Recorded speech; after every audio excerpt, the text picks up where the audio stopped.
And hello. Welcome to the Real Food and Drinks Lifestyle Podcast. We are building a community to talk about nutrition, lifestyle choices, and just feeling better. This is Shonda. And this is Patryce. Let's just be real.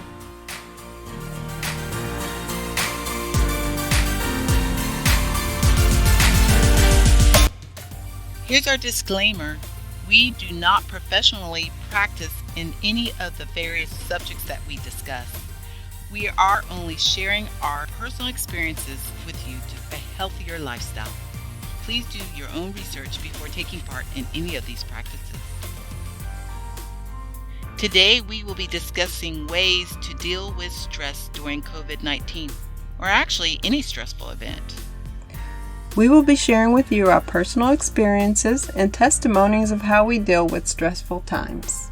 Let's just be real. And let's begin.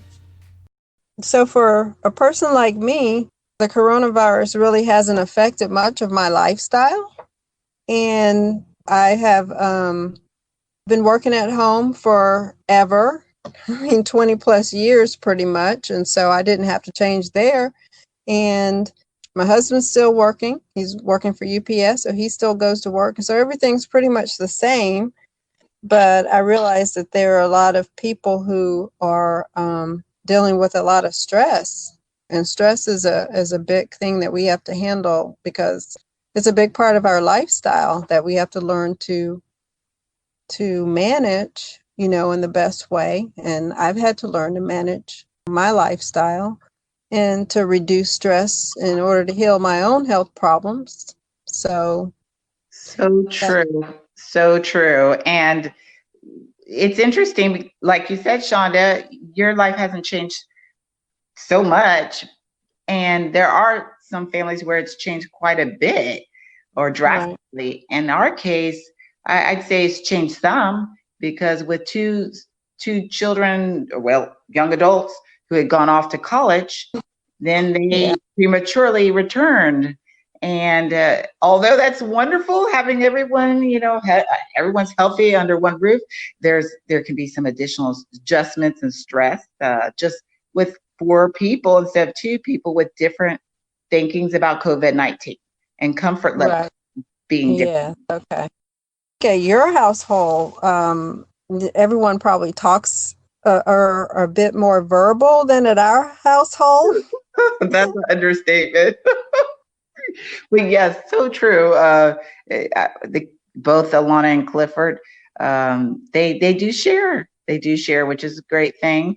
And it's definitely something to navigate though, because they share, but sometimes different opinions and different approaches. So that is good. Mm-hmm. We have a lot of dialogue, sometimes very lively dialogue. And that can be stressful, but like you said, you have to just learn ways to manage the stress well. Right. Yeah. And there's a lot of things that we can do to manage stress. So I'm just going to present to you the way I know that my girls do this, and they watch television together and shows and things. Like last night they were up way past bedtime, which I'm trying to work on in my area of helping my lifestyles get to bed earlier. But they were up very late last night just laughing and whatever, but I finally fell asleep. So, people have different ways of doing so, whether it's laughter or exercise, riding a bike and things like that, to maybe taking just a stroll outside to relieve their stress. That's a good point, managing stress different ways, because I've noticed my husband is more intentional about making sure he gets his runs in because he likes to run. And I don't like to run, but I do like to walk. So sometimes we'll take our stroll together, or I'll just take one by myself. And I noticed my daughter, she really likes doing these TikTok, does a lot of dancing because of it. So I think that's for her to manage her stress. And our son is actually, we purchased a piece of workout equipment where he can do some strength type training, I guess. He could come another day to talk more about that piece of equipment and exactly how that has helped him. But, okay. Yeah. Sounds good. I guess we're talking about just knowing what helps relieve stress. And we need to relieve stress through this pandemic right now, because stress only weakens our immune system. So we need to do the best we can for our immune system. And I hope that there aren't many. I know there may be some that are afraid to even walk outside. Good point. Through watching doctors that I keep track of here in Houston and things, and I've only heard that a walk is a good thing. Walking is good. Getting out in the open, getting fresh air and sunlight, yes, yes, is necessary. So we shouldn't be afraid of going outside, because that's the very thing that we need to build up our immune systems. so true, so true. The vitamin D, which a lot of people are deficient in. Yes, people take supplements, but ideally, you need to get some actual sunlight, like you said. Get out there and just get some sunlight and commune with, well, nature. And speaking of commune with nature, I know different people have different methods. Some people meditate, some people, all types of things that people do. I know for me, when I'm walking, I'm able to pray, and that helps manage my stress. Exactly. Yeah. I didn't want to leave that part out. Definitely prayer is too part of my lifestyle, and or part of my being. And I really believe that it helps me with stress. I mean, the way I see it is God created nature for us, and these things. These are things that he put in place for our well-being, the sunlight, the fresh air, the trees, and things for us to calm ourselves. But then there's also just healing properties outside in the fresh air, itself. So we definitely don't want to avoid that. And what more, how more healing can it be to sit outside and enjoy those things during prayer and time alone with God, and allow our spirit to connect with him and praise him for all the things that he's given us. That is so true. And praising him, I feel, takes our mind off what we're preoccupied with, the negative things. Yes, it puts the exactly on the creator of all that we're able to enjoy outside, and not to put down technology. I mean, it's because of technology we can do this very podcast. But with the mentioning of technology, there is so much more of it in our homes. Let's be honest. Yeah, we have our phones, and now, because we're doing so many things remotely, where our networks are on overload. Zooming, doing Google Hangouts, I should name a few things.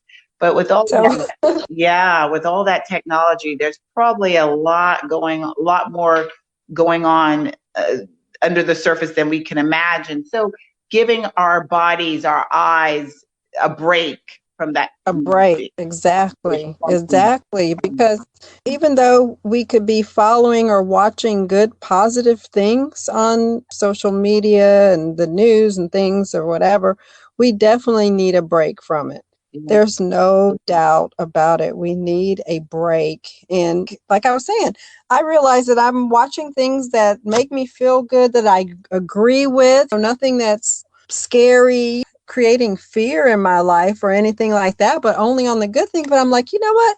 I'm tired of even this coming at me all the time. Tired of all this. I need a break. I need a break sometimes too. My eyes will let me know, Shonda. They get tired. And I think I have a bit of dry eyes at times.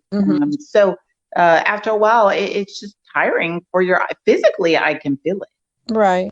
And even for your mind and your brain, you just need to turn it off sometimes. I can't tell you how much better I feel when I just turn off my brain.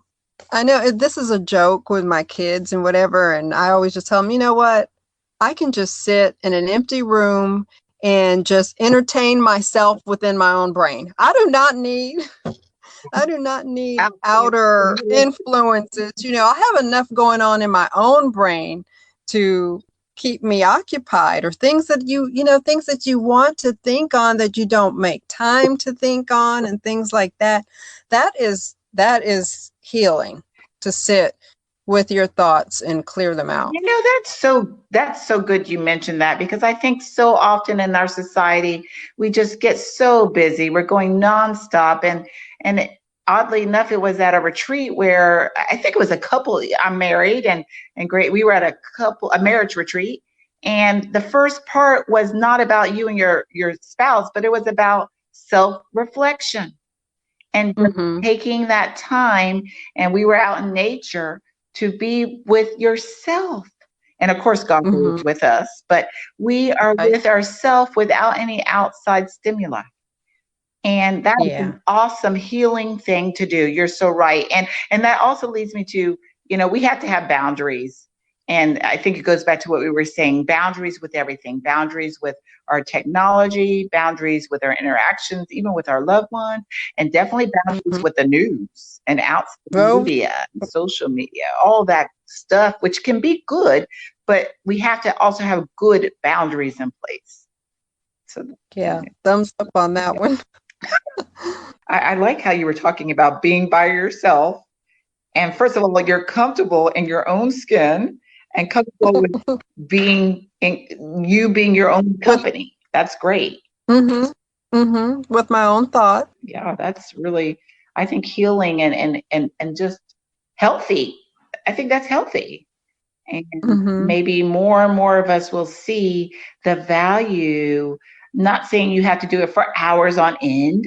It could just be a five Right. minute or maybe 15 in the beginning, where you are just taking that alone time to self reflect, to just be there, Yeah. just to be by yourself. Exactly. Exactly. And let me tell you how I do it. I have two places in my house. And I mean, sometimes I can do this outside and it's okay, but I have, 4 dogs, our community will learn more about that later. But so I have two places that are really quiet and like places I can get alone. And I just lie down. My right side is my favorite side. I just lie down on my right side and I just curl up, I guess, into like a fetal position. And it is so comfortable for me, and I just relax and empty my brain and be praising and thanking God for everything, and but just closing my eyes and getting everything else around me out of the picture. Wow, that is awesome.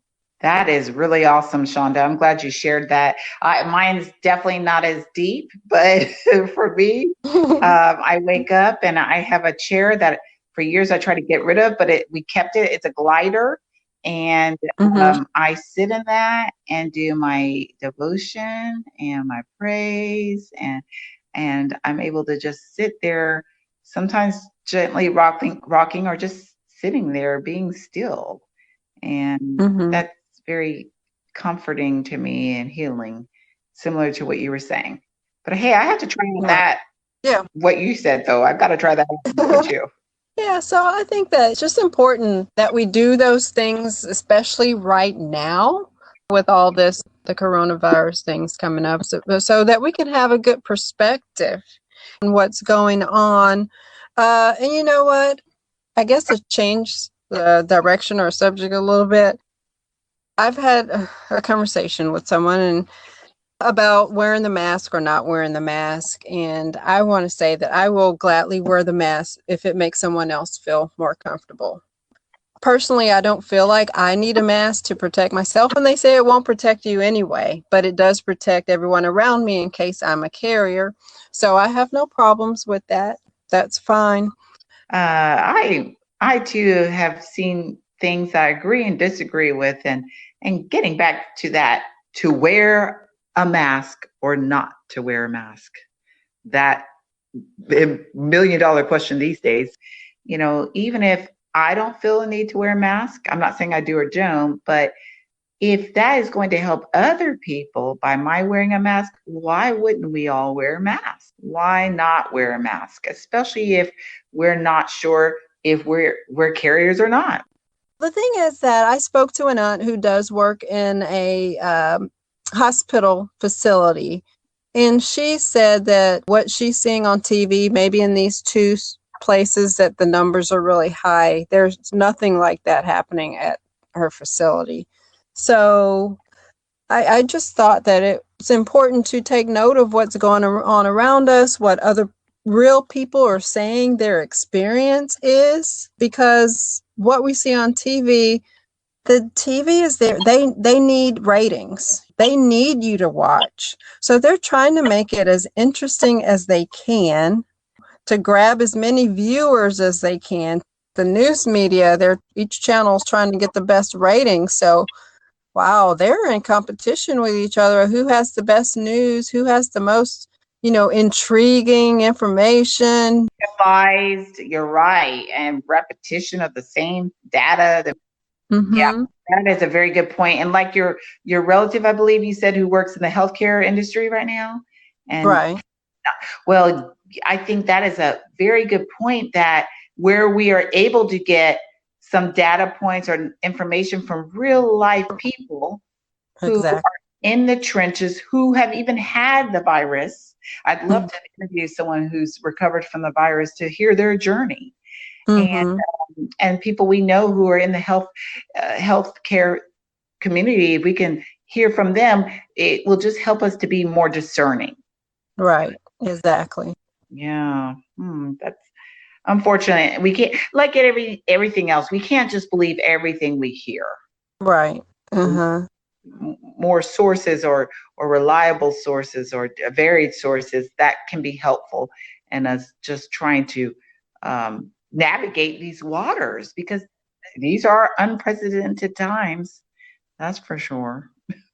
Yeah. And all I know is if I think on it too much, it's very tiring. That's an energy zapper for sure. I don't want to be insensitive to others dealing with the virus, but I know for those who are feeling fearful and things and anxiety, I hope that I could share some peace with them through just normal discussions or prayer, try to shed some light on this whole situation, I guess from my point of view, which they tell me I live in my own little world, but I mean, that's my perspective, right? Well, that's true. And sharing your perspective could help other people, because you just said anxiety. And right Mm-hmm. now, there are all these reports that anxiety is at an all-time high. And they are expecting even more people to be suffering from forms of anxiety. So the Mm-hmm. more we can share things that have helped us, like you said, your perspective or what has helped you, I think is a good way to handle anxiety, because we know it Mm-hmm. exists. It's just a matter of, does it rule us, or do we rule it? Right, exactly. And I guess through this podcast, Patryce, I'm so happy that we're finally here.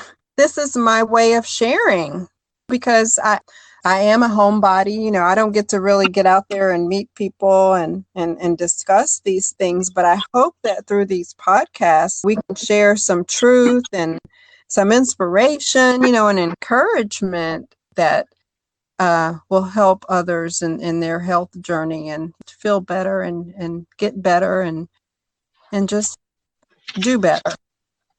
I agree. Anything we can do to help spread the word of hope versus despair, Right. and Exactly. yeah, replace the anxiety with peace. Mm-hmm. And not to say we have all the answers, but No. I think it's key to share perspectives and things that have helped us, and then hopefully others that we're able to interview. Mm-hmm. The hope is that all that will help other people. Yeah. Right. So excited we've come to this place too, Shonda, that we're able to actually share. And that's what it's all about. I love sharing. I love when people share with me, and then in turn sharing those nuggets with others. Yeah, it's going to be good. Real good. Thanks for listening. We hope you enjoyed today's podcast.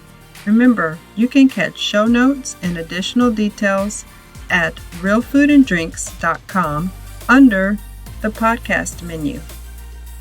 Also, subscribe to our podcast if you aren't already a member of our community. And if listening through Anchor, please send us a message of topics you would like to hear us have conversations about. Until next time, let's just be real.